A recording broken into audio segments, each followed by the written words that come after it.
Hey, everybody. I am so excited to have you here with me today. Welcome back to the Modern Math Teacher Podcast. I'm your host, Kristen Moore, and today we're talking about how to shake off the standardized testing blues. I don't know about you, but we just wrapped standardized testing here in my district, and our students participate in the full MME, which includes the SAT, the M Step, and the Work Keys test for our junior students, and the PSAT test for all of our freshmen and sophomores. So lots of testing. It was also our very first year where we had a digital SAT. So to say there was a learning curve is definitely an understatement. But we aren't here to talk about the actual standardized testing. We're talking about the challenges of re engaging our students in math after standardized testing. Guys, this time of year in the States can be difficult for any of our students to focus in on, right? The weather is getting better, the hours of daylight are longer, spring sports are in full swing, and the stress of testing season has just been lifted. It's basically a sprint from now until the end of the school year.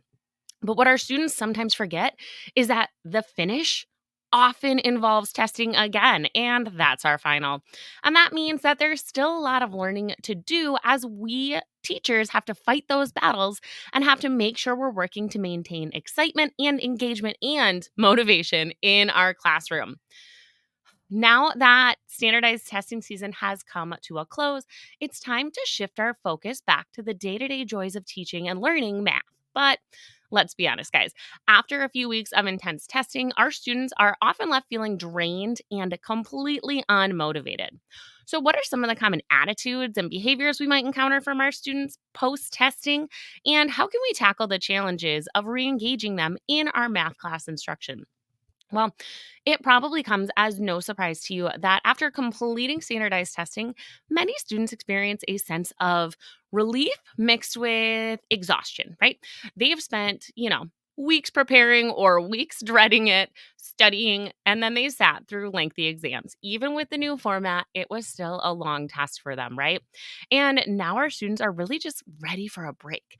And this can lead to a decline in their motivation and their enthusiasm and their excitement. They're just kind of drained and unmotivated when it comes to any sort of classroom activities.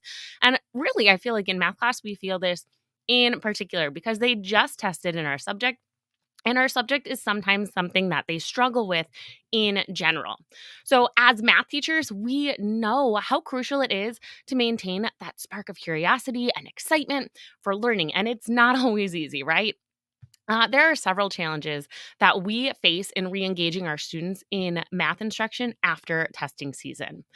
And one of those challenges that I want to talk about today is that lingering stress and anxiety that our students are still potentially feeling. The whole pressure of standardized testing can take a toll on their confidence and their excitement for learning. And as a result, that means that they might approach math class with even more apprehension or disinterest than they had before, making it a little bit harder for us to capture or keep their attention. And let's not forget just the sheer amount of exhaustion that our students may be experiencing. And honestly, guys, like us too, right? Testing can be mentally and emotionally draining, and it leaves our students feeling just all of that fatigue, right? That mental fatigue and that brain fog, and they're less likely to want to actively participate in our class activities and discussions.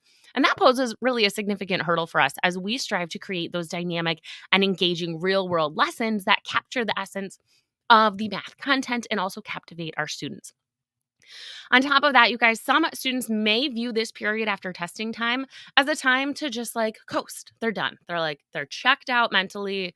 They did it. They made it through the SAT. They're ready to just coast through the end of the year. And it can be a really hard time helping convince them to stay motivated and focused on their math studies and really just in school in general. So while these three ish challenges may seem daunting, they also present us with an opportunity to get creative and think outside of the box. And honestly, a little spark of creativity, a little new pep or zhuzh to your classroom is kind of what we all need this time of year. So we're going to explore some innovative strategies and activities designed to do just that. All right. Now that we have talked about some of those challenges that we're all facing, students and staff alike, in re engaging in the classroom in this post testing season, let's think about why it's so crucial to rekindle that excitement and reharness that energy and explore some creative ways to do that. It is no secret that a positive and engaging classroom environment can have a really profound impact on our student learning. So, when students feel excited and motivated about the math, they're more likely to actively participate, ask those questions, and persist through challenges, which is going to then lead, of course, to deeper understanding and retention of those math concepts. All things that we are looking for. After the rigors and the trials and tribulations of this testing season, it's really crucial to remind our students that math is not just about memorizing formulas. You guys, they literally got a formula sheet on this test. They don't have to memorize everything, right? It's not about the ability to just answer a multiple choice question. It's about problem solving, critical thinking, and exploring the beauty, the relevance, everything in the world around us. And when we bring that excitement into the classroom for learning math and thinking about math in that problem solving way, we not only foster a deeper appreciation, maybe even a love for the subject, but we really empower our students to become confident lifelong learners. And that is a huge goal we are all after. But when they're already feeling this anxiety, this exhaustion, this need to just coast. How can we accomplish this, right? When they're already feeling so burnt out and disengaged. And that's where the reality check comes into play. By keeping our lessons and activities grounded in the reality check. And if you don't know, the reality check means it's got to pass three tests. Your content, your lesson, your activity needs to be real, something grounded in the real world. It needs to be relevant, something that your students connect to and can care about. And it needs to be rigorous. It needs to actually challenge the students to reach that appropriate level of math understanding. So when things are real, relevant, and rigorous, that's when we can rekindle that engagement that we are looking for. Now, one approach to doing this could be to infuse your lessons with creativity and innovation. And by incorporating things like interactive games, hands on activities, and of course, real world applications, we can make math come to life in ways that resonate with our students' interests and experience. Again, connecting to that relevance. We also always want to make sure we are keeping it real with them, whether it's using performance tasks that encourage active problem solving or designing collaborative projects that apply math concepts to real life scenarios. There are endless possibilities for engaging our students in meaningful real life experiences.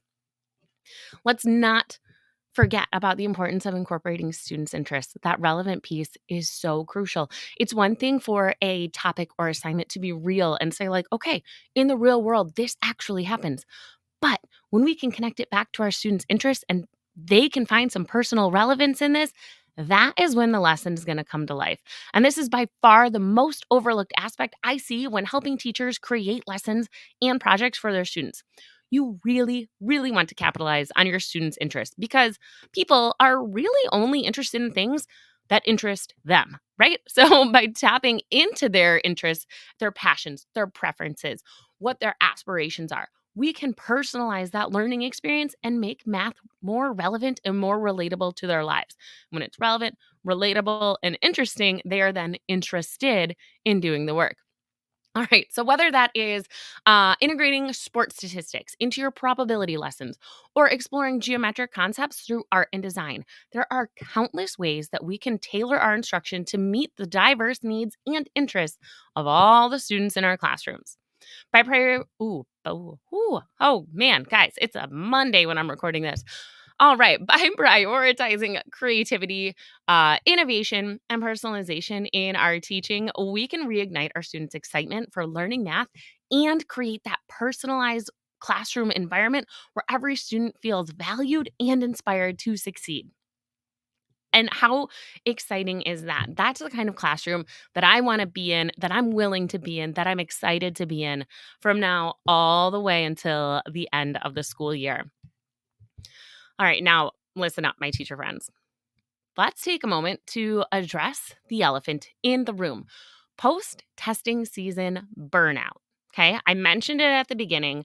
I've given you some ideas to get your students excited again, but it's not just the students who are feeling the burnout. And I know that you're feeling the effects of testing fatigue too. So, how can we address our potential student burnout and create a supportive environment in our classrooms without adding to our own burnout? Right? We want to be equally as excited to be in that classroom because if we're not excited and we're not bringing the energy, they're not going to match that energy. They're going to match that low vibe. And we want to keep it high vibe, rekindle that excitement, and get us all excited and pumped from here till the end of the school year. So, thinking about our own burnout, I want to acknowledge that burnout is a real and valid concern, right? Both for students and teachers alike. After weeks of all sorts of high stress, high stakes testing, all of that, it's obviously natural for fatigue to set in. And as educators, it's our responsibility to recognize those signs of burnout and take proactive steps in addressing them. So, one way we could help address student burnout is by making sure that we've got a strong sense of community and support in the classroom. So, encouraging that open communication, creating opportunities for our students to share their feelings and their experiences and just talk, just open up that dialogue. That lets them know it's okay to feel a little bit tired or overwhelmed and reassures them that they are not alone in that. So, creating space for open dialogue and communication and building that strong community, right? And then additionally, you might want to consider incorporating mindfulness and relaxation techniques into your daily routine. Honestly, like a 5-minute brain break, that's just a little bit of mindfulness, a little bit of a reset is going to be so helpful for you and your students right now. My students take a 5-minute break and we do a lap. Sometimes we come back and we watch a funny little video on YouTube. Sometimes we're watching like a math video. We just finished our trig unit and so we listened to the Sokotoa song a whole bunch of times. We listened to Getting Triggy with it. And each time it was just a little bit of rejuvenation that my students and I both needed. Helped relieve all that stress, all that tension, and get us a little bit more excited to keep going with our day. Okay. So speaking about also needing to take care of ourselves, right?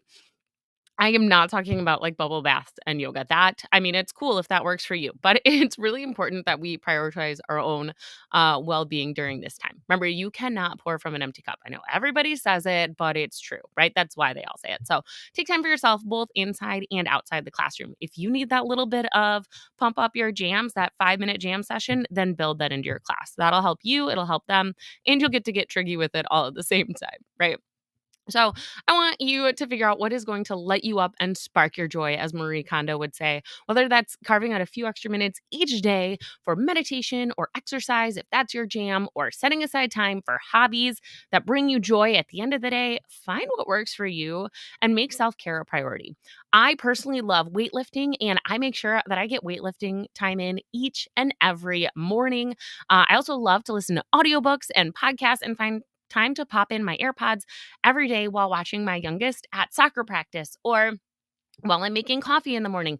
Just a little something that gives me back to me, right? Because I can't have all this excitement and creativity in the classroom if I'm not already feeling excited and creative. So, if your own actions aren't enough, don't forget that there is always someone down the hall that you can talk to, whether it is your teacher bestie across the hall or someone in the teacher's lounge, or you want to reach out on Instagram to me. Happy to help support you in any way that I can. So, that's gonna wrap us for today. I think, when we think about all of the mixed emotions and feelings that we're feeling and that students are feeling after this post-testing season, it can be hard to say, how are we going to get them re-engaged? And that's where I want to remind you guys the reality check. Find activities and lessons that are real, that give real, authentic meaning to the math behind it. Find things that are relevant, that your students are going to be engaging with and they're going to be excited to do. And find things that are rigorous. Don't just treat it as a fluff season now that standardized testing is over. You still have a final at the end of the year. You still have content to learn. You still have standards to learn. Just try to connect those standards and those students in ways that make sense to you. Okay. So, make sure you tune in next week, where I'm going to share some meaningful activities that we can do to keep our students engaged as the school year is winding down and the countdown to summer begins. You won't want to miss as I share activities from real classrooms from mine and other classrooms across the country that are going to help you rock out the last few weeks of the school year. So, if you're excited to bring some energy and excitement back into your classroom, but you're not sure why, make sure you hit follow or subscribe to get next week's episode delivered straight to your favorite listening device. And share this with a math teacher bestie too, so that they can scoop up next week's goodness as well. All right, guys, until next time, keep calm and remember that you and your students are more than just a test score. Keep on being that amazing teacher you are. And as always, keep it real, you guys. I'll see you then.